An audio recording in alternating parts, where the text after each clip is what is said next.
What's up, everybody? Welcome to BioS3 Raw TV. Okay, guys, this video tonight is about how future-proofs past. Okay, that's what I'm going to call it. Future-proofs past. I don't know. Actually, I don't know what I'm going to call it yet, but we'll see in a second. So, first of all, I want you guys to watch this video right here. It's a short video. Just watch this, and we're going to talk about this in 1 second afterwards. So just check this out. Don't go anywhere.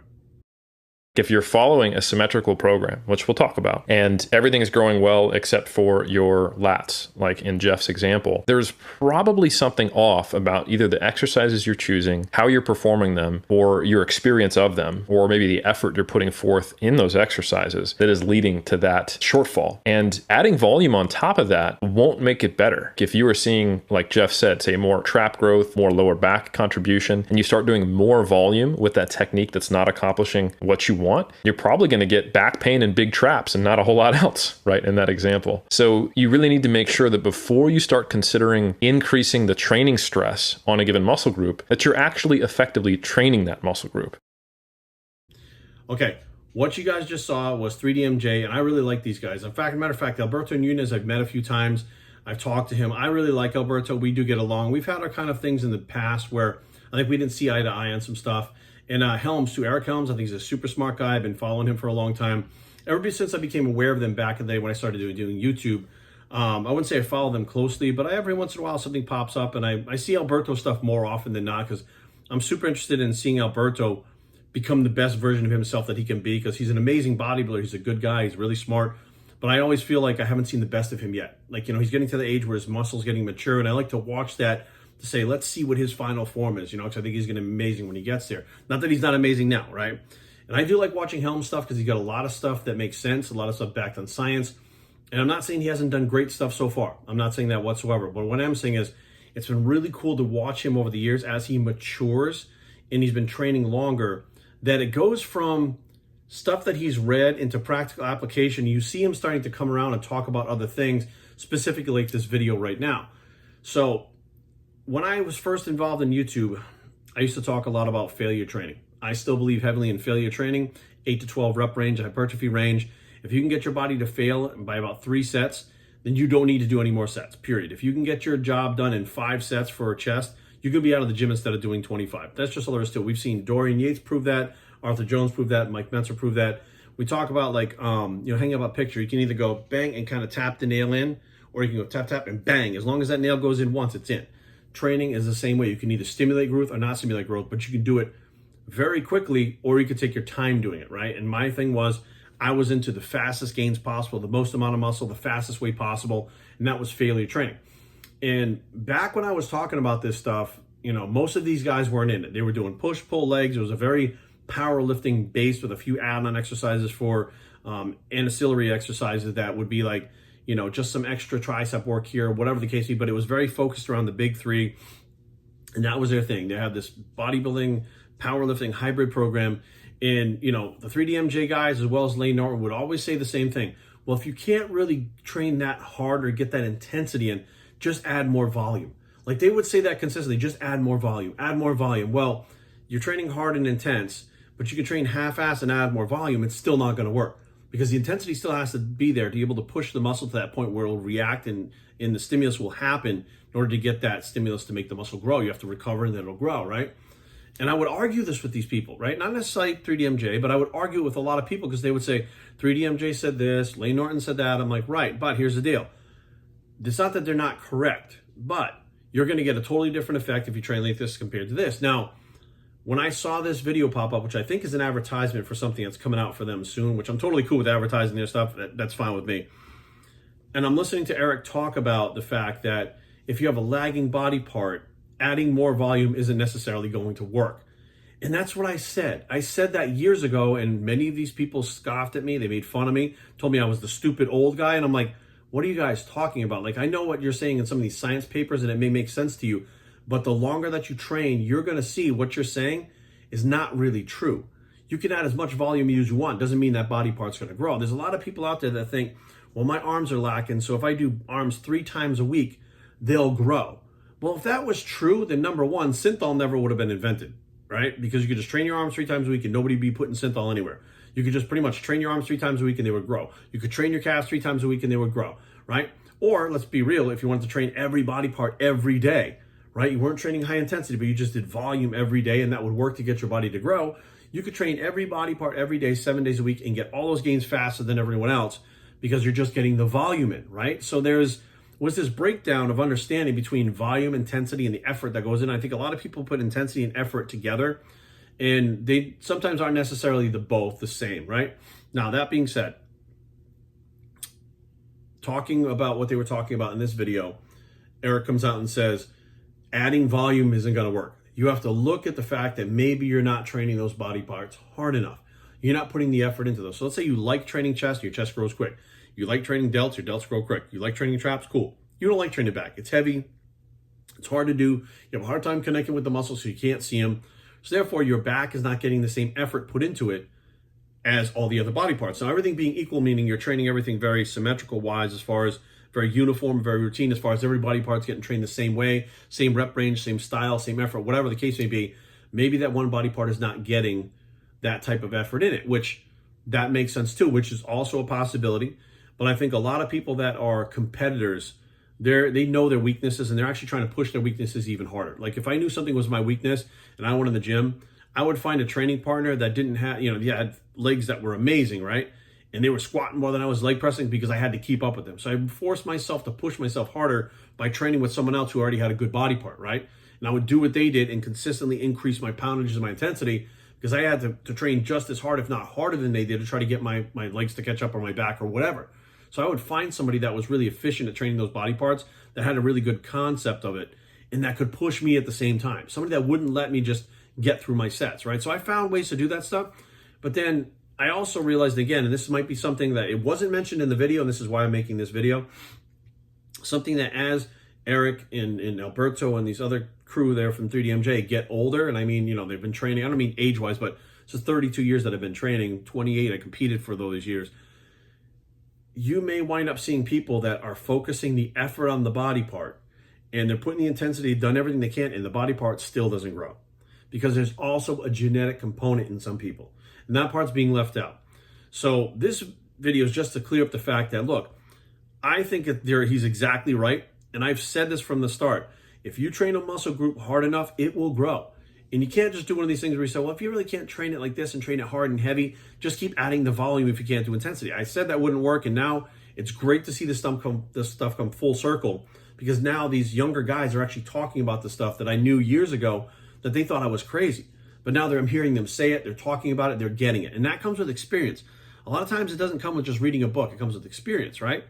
But now I think what's going to happen is Eric's talking about this now, and maybe when this I don't know if it's a podcast or a video they have coming out that this is the advertisement for, maybe they'll even talk about it in that. But I mean, I guess I'm getting ahead of the curve. But there are people like Ronnie Coleman. You think he didn't train his calves hard? Go look at his calves compared to the rest of his body. Like, he trained them just as hard as everything else. There's guys like Branch Warren. I mean, his quads were obviously, way beyond, the rest of his body parts. His quads and his hamstrings were crazy. Do you think that he trained back any, not as intense as the rest of things? Right? No, it's just a genetic component. Like Jay Cutler, shoulders are wide as a house, right? His arms, gigantic. Everything was wide, he was thick, but his waist was a little bit wider. Could he detrain his waist to get it down? It was a genetic thing, the way his hips were, right? So there's always these body parts that, for some people just don't grow. That's all there is to it. A weak body part. And they try the volume, and they try the intensity, and these guys have genetics that are beyond this world. They're pushing all kinds of drugs, and nothing's working. That body part's still not catching up because the rest of their body keeps coming up, right? I mean, look at Brandon Curry. They wanted his legs to come up, right? They kept saying legs should come up. His legs came up. What happened? His upper body came up with it too. His whole entire body grew in the same proportions because genetically his upper body is just thick, wide, round, full. His legs don't have the same genetics. So for him to try to just bring up the legs, like, he'd have to not train his upper body, which would make his upper body deflate and look a lot different in order to get his legs up. So there's a genetic component that works against a lot of people that has to be recognized. Like, you can't just tell somebody, put the effort in and it'll get it to grow. Well, I have been putting the effort in and it's not growing. Okay, add more volume. Do it 3 times a week. Well, I did that and it's not growing. Shit. Okay, go on steroids. I'm on tons of steroids, right? All right, rest more. Okay, I'm only training once every 12 days now. Like, you're trying everything under the sun, and then you might even train with some of these pros, right? I've trained with Kevin Levrone, Jay Cutler. I've trained with these guys in the gym and been pushed to my limits before. And even doing that, I've seen the fact that there's just things like Let's be real. My legs were just not a good body part.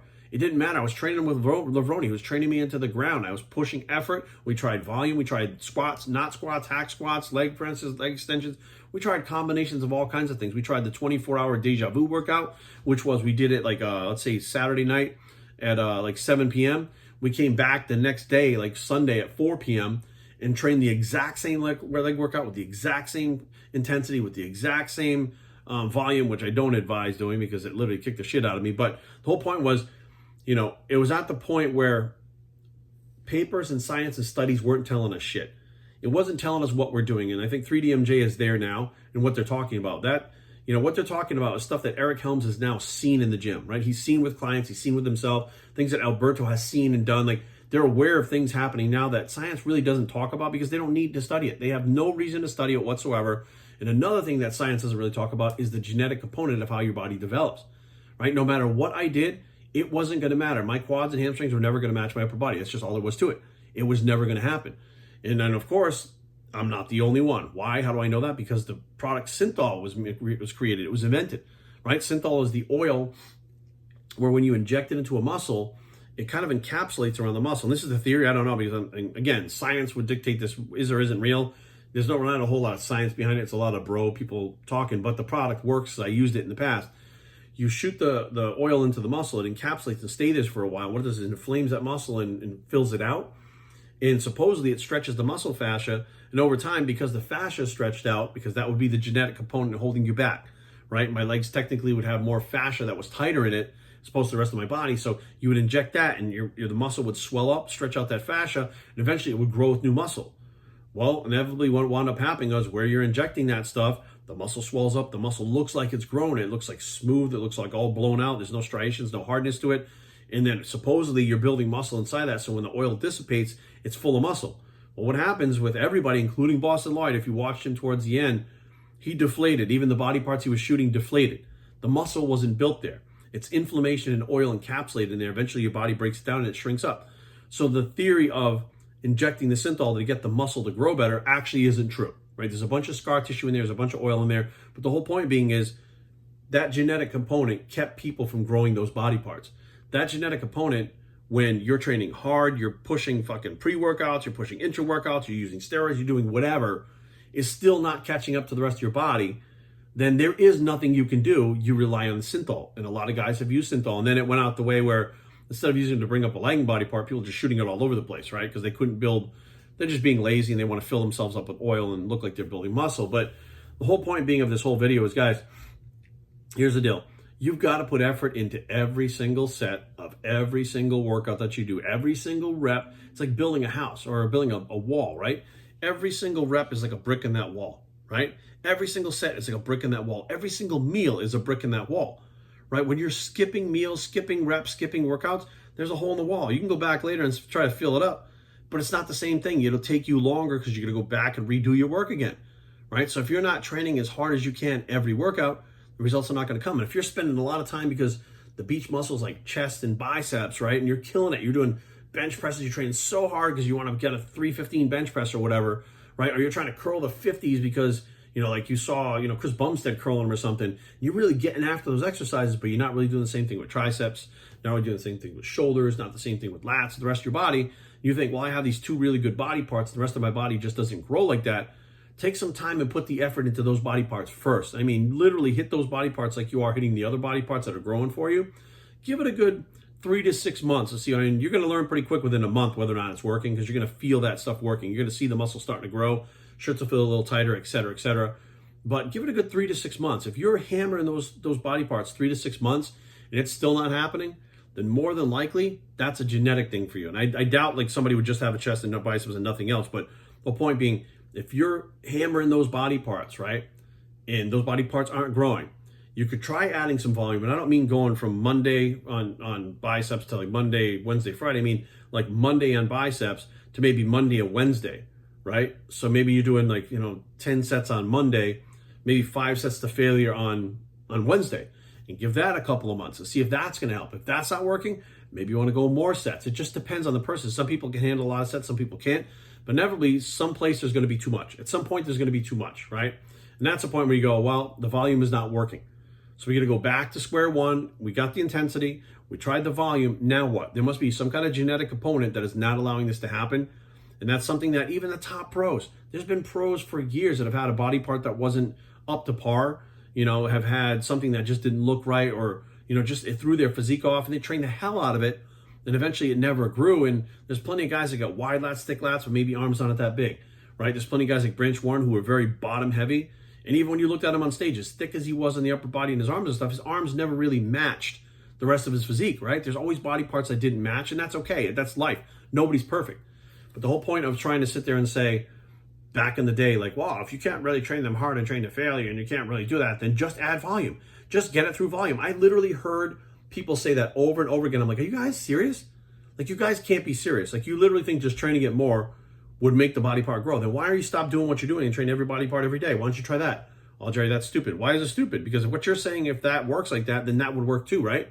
Right? But they're not going to try that. They're not going to say that, well, then that theory doesn't work. They just kind of yell at me and tell me how stupid I am. But great video from 3DMJ, Eric Helms. Again, smart guy.